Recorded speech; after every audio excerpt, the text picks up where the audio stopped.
You're joining the Dr. Business Podcast with Dr. Hollen Meyer, where we talk business sprinkled with a bit of Jesus. Our goal is to help you simplify business, impact more lives, and increase your profitability. By sharing the stories of influential doctors from various specialties, we help you get creative in connecting with your target market, increasing your exposure in the community, and collaborating with local providers so you can reach more people and avoid burnout. Thanks for tuning in, and we're excited to help you navigate success in your doctor business. And now your host, Dr. Hollen Meyer. All right, and here we go for another episode. I'm Dr. Hollen Meyer, and this is the episode that we sprinkle a lot of Jesus onto your business and your leadership skills. And today we're going to talk about what happens before a breakthrough. And I think this comes at the perfect time as well. We're going to get started by reading in Deuteronomy chapter 8, verses 2 through 6. And this is from the NIV version. It says, "Remember how the Lord your God led you all the way in the wilderness these 40 years to humble and test you in order to know what was in your heart, whether or not you would keep his commands. He humbled you, causing you to hunger and then feeding you with manna, which neither you nor your ancestors had known, to teach you that man does not live on bread alone, but on every word that comes from the mouth of the Lord. Your clothes did not wear out, your feet did not swell during these 40 years. Know then in your heart that as man disciples his son, so the Lord your God disciples you. Observe the commands of the Lord your God, walking in obedience to him and revering him." All right, so you know those people that seem to always have it together, even in the midst of this crazy, chaotic world right now. The folks that always get the award, that always pull through, they seem to have all the luck. And, you know, the successful people that seem to have breakthrough after breakthrough. Well, I've had a pretty interesting few years, and I've been praying and asking God for a breakthrough in my life. And even now, I pray that for every single one of you listening to this right now as well. And I wanted clarity on his mission for my life. If he would just reveal it and give me the tools, then I would do it in a heartbeat without question. And have you ever felt that way? I'm sure, especially in today's times with a mass hysteria and uncertainty, we all pray to avoid the worst case scenario, right? And although I've said that I wanted that many times in my life, the past few years have been a journey of truly seeking God's heart and his presence in my life like never before. And I want to encourage you to do that today and throughout these tough times for many of you as well. And although he's always been present, I didn't always feel him. You know, I didn't think he heard me. I certainly didn't hear him. And so I really felt alone. And I really want to talk to so many of you that kind of feel that way today. And times of uncertainty with your business, with your life, with your future, with your family. It's pretty crazy. But if you really, really want a breakthrough in your life, you have to be willing to experience the breakdown. Sorry to break it to you, folks. A breakthrough is often preceded by a breakdown. And it often feels like you're getting beat up spiritually and emotionally. A breakdown of self, which when I talk about that, I'm not talking about breaking down your spirit or needing to hit rock bottom, but a breakdown of self, I'm talking about your pride, the walls and barriers, your ego. And a breakdown of self, it allows God to shine through. And I've spent the last few years digging into his word, the Bible, like never before. I've never had a spiritual mentor in the past, but I found one in my bestest childhood friend, Gloria. Many of y'all know her as Glow. And I've never had someone dedicated to praying over me and I for her like we have been over the last couple of years. And I want to encourage you to find someone to do that with as well. And as I focused on the change in my own heart instead of the outside circumstances, but really working on my own heart, even my marriage has shifted. And I've witnessed my husband's faith in Christ grow as well. And I share a little of that insight with you because I didn't just ask God to show up and he gave me everything. It's definitely not how that worked out for me. It has taken dedication, discipline, And a new one for me is obedience.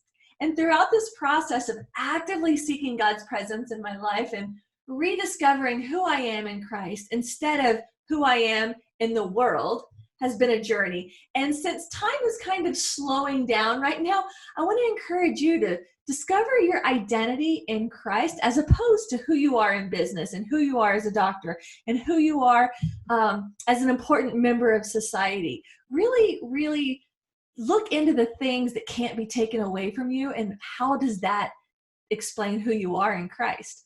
The unfortunate thing is that the answers for me did not come overnight, but I'm sure that you had already guessed that already, as in most cases with the majority of us. We all have a threshold of what we can bear on our own, but we all have a point of what we can deal with on our own, and that point is typically when we finally look up to God, right? When we finally look up to God in desperation, realizing that we need our Creator to be active in our lives. And now's the perfect time for that.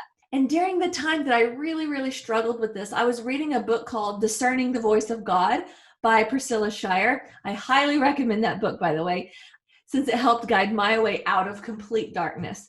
And I truly felt like I was alone, really. Felt like I was Moses in the desert. As soon as God delivered Israel from bondage in Egypt, he took them into the desert.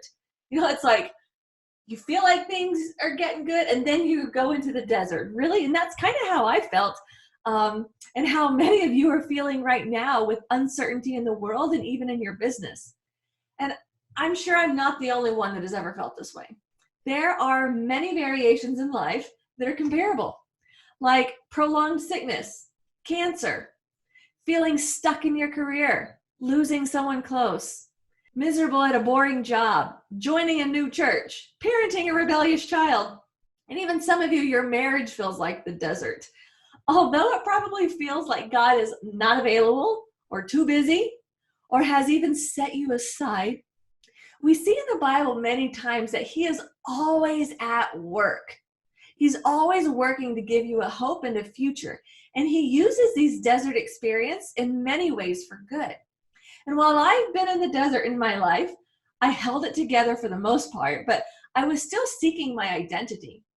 And I realized that I built my identity around my accomplishments, my career, being a doctor, and even impacting other people's lives.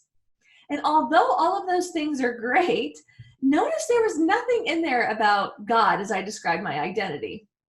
Yeah, it's been on my Facebook profile description, and yes, I believe it, but the reality really set in when I was stripped of my practice, my notoriety, my career. My accomplishments didn't matter when I went to a new city.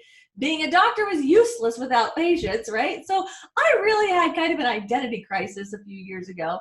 But it was through this experience that I realized God wasn't really the center of my world at that time, even though I thought he was. It brings a new level of awareness and consciousness to the plate. And when God becomes the center of our world and the core of who we really are, no person and no circumstance can strip that identity away from you.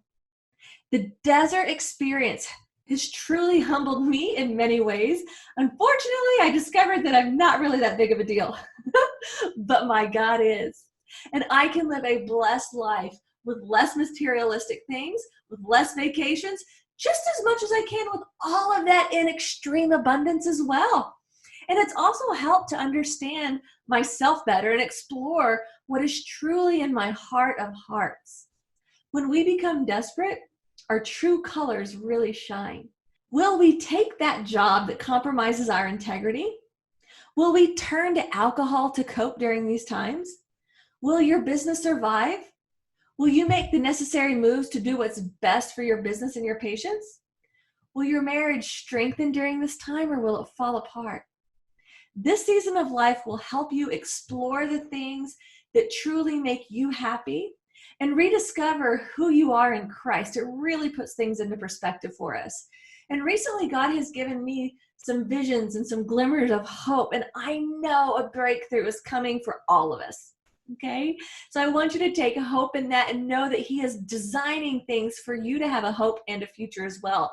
And for the doctors out there, we've been working diligently on a business model that will significantly reduce stress and allow you to take care of the people that you love, your family and your patients. Now, you see, the breakdown comes before the breakthrough. However, here's the caveat to that. If you're willing to go through a breakdown in your life, have faith, have hope that that breakthrough is coming. And you must be obedient to what he's telling you. If you desire a breakthrough, understand what you are asking for. Most of us get right on the edge of the breakthrough and finally give up because we can't bear anymore and it's too scary or it's too risky. That, my friends, is the point. It is the very point at which God is trying to show you that he can bring you so much further than you can ever imagine on your own. You don't have to bear the load on your own. That's the whole point. The desert experience shows us that God will provide all of our needs. Know that you're on the brink of a breakthrough and lean into it. Get vulnerable. Take the risk. Be willing to get spiritually fed and willing to discover personal development.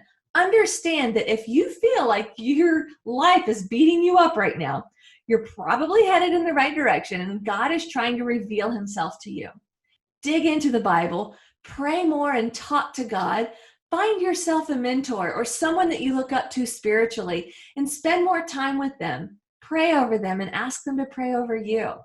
And I want to thank you for allowing me to share this message. God is moving in my life and I can feel a breakthrough is coming closer and closer.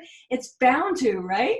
And I want to thank you and encourage you that a breakthrough is on its way for you too. Do the uncomfortable things, take the risk, and most importantly, explore who God is by spending time with him, by reading about him, by praying with him, and just talking to him, and what his mission is for your life. I found that my action activates his presence. All right, guys, you can go ahead and take a look back at the passage that we read in the beginning. It's Deuteronomy 8, verses 2 through 6. If this message really hit home for you, I want to encourage you to share it with a friend that it might help as well. And just stay strong during these tough times of uncertainty. And thank you for listening and stay classy, folks.